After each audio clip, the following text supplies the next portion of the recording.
Hello and welcome back to our new video. In this video I'll show you how to reset your Evernote password. For that, just go and open your Evernote app and tap on this login button, and now you need to enter your email address over here. Just write it, and then you need to tap on this continue button, and now they will ask you to enter your password.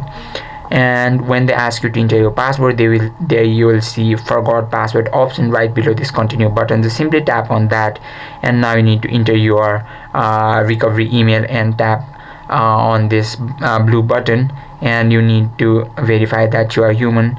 You need to solve this puzzle, and after that tap on verify button and tap on this send recovery email, and now you need to go and check your Gmail app, and this is it.